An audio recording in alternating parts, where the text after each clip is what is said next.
তো চলুন বন্ধুরা, আজকের ব্লগটা এখান থেকেই শুরু করি। এই শাড়িটা দেখছেন, এই শাড়িটা হলো ঢাকাই জামদানি। এই শাড়িটা আমাদের বাড়ির সামনে থেকেই একটা জায়গা থেকে কিনেছিলাম। তো শাড়িটা অ্যাকচুয়ালি যার জন্য কেনা, তার সাথে আজকে আপনাদেরকে পরিচয় করাবো। তো সকালবেলাতে একটু বেদানা আর একটু আপেল নিয়ে ব্রেকফাস্টটা সেরে নিয়ে এই ব্যাগটা বের করলাম। এই ব্যাগটা ওই সেই দিনকে দোকান থেকে কিনেছিলাম। আমার পার্সটা তো একদম ছিঁড়ে গেছিল, তো ওই জন্যই আর কি বের করলাম। এখন এসেছি বাঞ্ছারামে। এখন আমাদের বাড়ির সামনেই একটা খুব সুন্দর বাঞ্ছারামের আউটলেট খুলেছে। আর এই আউটলেটে বিভিন্ন ধরনের মিষ্টি পাওয়া যায়। এটা কি দেখছেন, এটা হলো তাল ক্ষীর। তাল ক্ষীর হলো গোপাল ঠাকুরের অন্যতম পছন্দের খাবার।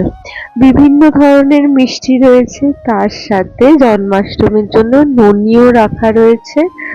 আর খাজা, গজা, অনেক ধরনের মিষ্টির সম্ভার রয়েছে দোকানটাতে। এই দোকানটাতে আমরা আগেও এসেছিলাম, তো এখান থেকে মিষ্টি নিয়ে নিলাম। আজকে আমার বাপের বাড়িতেও পুজো আছে, এই জন্য আমি আর আমার শাশুড়ি মা যাওয়ার সময় দোকানটা থেকে লস্যি। এই দোকানটাতে লস্যি এত ভালো বানায় কি বলবো, পুরো একদম ঘন করে লস্যি বানায়। তো এখান থেকে আমরা লস্যি খেয়ে নিয়েছি, খেয়ে এখন বাড়ির দিকেই যাচ্ছি।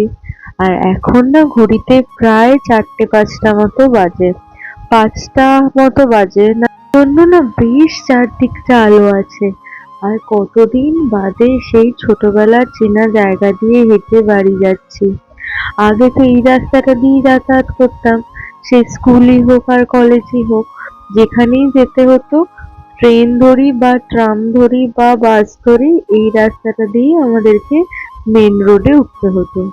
তো আর আজকে যেহেতু চারিদিকটা বেশ রোদ রোদ আছে আর আলো আছে, তাই আমরা ঠিক করলাম যে আমরা একটু হেঁটে হেঁটেই যাই। তাহলে আমার শাশুড়ি মায়েরও এই রাস্তাটা একটু চেনা হবে। আর নতুন জায়গা চিনতে তো সবারই খুব ভালো লাগে, তো ওই জন্য আর কি আমরা আজকে যাচ্ছি। তো এই সেই চেনা পথ দিয়ে বাড়ির সামনে দিয়ে এখন যাচ্ছি বাড়ির পথে। তো চলুন যাওয়া যাক। তারপরে এরপরে বাড়ি গিয়ে তারপর আপনাদের সাথে দেখা হবে। আর কি করে গল্প করতে করতে এই এতটা পথ যে এই কম সময় চলে এলাম। আর এইখানে হলো যেই কারণে আজকে আমাদের এই বাড়িতে আসা, সেটা হলো আজকে এখানে আছে হলো নন্দ উৎসব। আমার মা প্রত্যেক বছরই নন্দ উৎসব করে, কখনো ছোট করে বা কখনো বড় করে। এইবারও মোটামুটি আর কি বড় করেই করেছে। তো এখানে করেছে হচ্ছিল সুজি, এটা তালের লুচি, তালের মালপোয়া, এমনি মালপোয়া, এখানে তাল ক্ষীর, 2 রকমের মিষ্টি, তারপর নাড়ু, এরকম গোপাল যে সমস্ত জিনিস খেতে ভালোবাসে সেই ধরনের জিনিসই আজকে সব বানানো হয়েছে। আর এইখানে গোপালগুলোকে দেখতে কি মিষ্টি লাগছে। আর এই দুটো জামা আমি যখন এসছি, যাদের জন্মদিনের জন্য আসা আর কি, তাদের জন্য নিয়ে এসেছি এই দুটো জামা। আর এই লাল আর হলুদ রংটা আমার এত পছন্দ হয়েছিল যে কি বলবো। এরপরে কথা বলতে বলতে তারপরে রান্নাঘরে চলে আসা হলো। রান্নাঘরে এসে এখন লুচি ভাজা চলছে, আর লুচিগুলো কি সুন্দর ফুলছে। আর এখানে এখন লুচি ভাজা হবে, তারপরে ভোগ নিবেদন হবে গোপালকে। এখন তাই আর কি লুচি ভাজা চলছে। আর আটাটা মানে ময়দাটা এত সুন্দর মাখা হয়েছে যে ওই জন্য এত সুন্দর লুচিগুলো ফুলছে। আর তো আমি যখন বাড়িতে লুচি করি, তখন আমার লুচি একদম ফুলতে চায় না। তো মাকে জিজ্ঞেস করাতে মা বলল যে লুচি ফোলাটা নাকি নির্ভর করে লুচি কেমন মাখা হয়েছে তার উপরে। আর এই লুচিগুলো এখন মা বেলে দিচ্ছে আর আমি ভাজছি। আর এই প্রথম আমার হাতে লুচি এমনি সুন্দর ফুলছে দেখে আমারও লুচি ভাজতে মানে খুব ভালো লাগছিল। আর এত সুন্দর লুচিগুলো ফুলছে, কি বলবো। সব যে কটা লুচি আজকে আমি ভেজেছি সব কটা লুচি এমনি সুন্দরভাবে ফুলেছে। আর লুচি যখন ফোলে তখন তো বেশ আর কি ভালো লাগে। তো আজকে আবার আমার মা সারাদিন ধরেই উপোস রয়েছে। এবার আপনারা হয়তো ভাববেন যে জন্মাষ্টমীতে পুজো ভোগ না দিয়ে কেন নন্দ উৎসবে ভোগ দেওয়া হয়। আসলে আমাদের বাড়ির নিয়মই আছে পুজোর প্রথম দিন থেকেই জন্মাষ্টমীর সময় অল্প করে গোপালকে নিবেদন করা হয়, আর নন্দ উৎসবের দিনকে আশেপাশে যেই সমস্ত প্রতিবেশীর ঘরে গোপাল রয়েছে তারা যদি চান তাদের গোপালকে এনে আমাদের ঘরে রেখে দিতে পারে, আর তারপরে সব গোপালের একসাথে আরাধনা করা হয়। এই রীতি চলে আসছে। এই জন্য দেখলেন না আমার মাদের ঘরেও দুটো গোপাল রয়েছে, কিন্তু আজকে আসলে অনেক গোপাল আছে। তো কথা বলতে বলতে লুচিও ভাজা হয়ে গেল, আর এখানে বেশ লুচিগুলো ভেজে নিচ্ছি।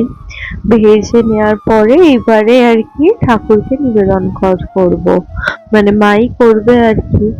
আর এই যে এইদিকে আমার শাশুড়ি মাও আর কি আছে, আর খুব গল্প করতে করতে কাজ করার জন্য কাজগুলো যেন হুশ করে হয়ে গেল। এইখানে এসে মা একা হাতে করতে দেখে আমার শাশুড়ি মাও হাত লাগিয়ে দিয়েছে। এখানে কি সুন্দর করে ওই লুচির যে ডো গুলো হয় সেই ডো গুলো আর কি পাকাচ্ছে। তো এমনি সবাই মিলে পুজোর কাজ করলে বেশ সুন্দর তাড়াতাড়িও হয়ে যায়, আর সবারই মনটাও বেশ ভালো লাগে।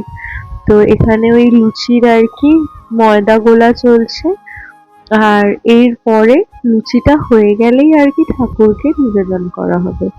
তো এখন দেখতে দেখতে ঘড়িতে প্রায় 5:30-6টা মতো বাজে। তো এখন আর কি ঠাকুরকে ভোগ নিবেদনের পালা। আর এখানে লুচিগুলো হচ্ছে, আর একসাথে এত লুচি করতে গিয়ে মায়েরও আজকে প্রচন্ড হয়তো কষ্ট হয়েছে কিন্তু মুখে বলছে না।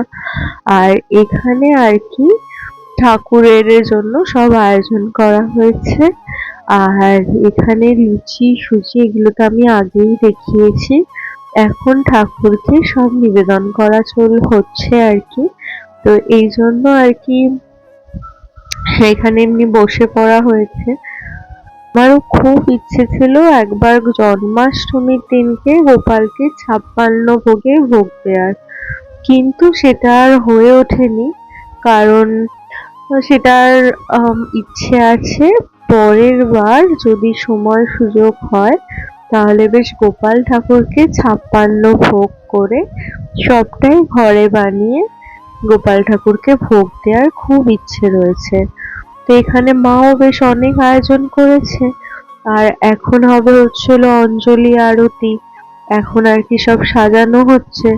তো আমাদের পাশে যাদের আর কি গোপাল আছে যারা হয়তো এবার গোপাল ঠাকুর দিতে পারেনি তাদেরই আর কি এখন প্লেট সাজানো হচ্ছে। আগে অন্যান্য ঠাকুরদেরটা তুলে নিয়ে তারপরে ঘরের গোপালকে নিবেদন করা হবে। আর এখন এই যে এই প্যাকেটটা হলদিরামের প্যাকেট, এটা হলদিরামের শনপাপড়ি আছে। এইটা আবার আমার শাশুড়ি মা যখন এসেছে তখন নিয়ে এসেছেন। তো এখান থেকে এটা করা হচ্ছে। আর এখানে আছে হচ্ছিল আলুর দম আর ছোলার ডাল। আর এই সব আয়োজন আমার মা পুরোটাই একা হাতে আর কি সাজিয়ে গুছিয়ে করেছে, তাও আবার পুরোটা না খেয়ে। তো চলুন এখন ভোগ নিবেদন করার পালা।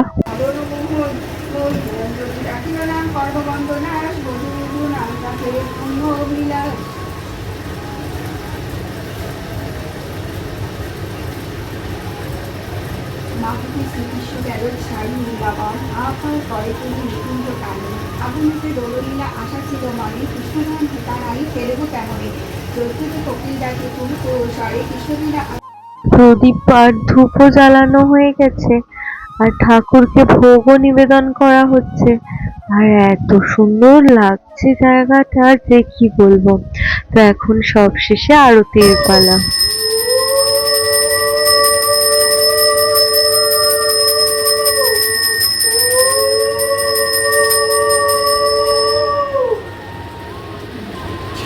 এই জায়গাটা হচ্ছে হলো আমাদের বাইরের ঘরেরটা। আর এখানে আর কি দুই মা বসে গল্প করছে। তো চলো, এই আজকের ভিডিওটা এখানেই শেষ করছি। ভালো লাগলে লাইক, শেয়ার এন্ড সাবস্ক্রাইব করে দেবেন।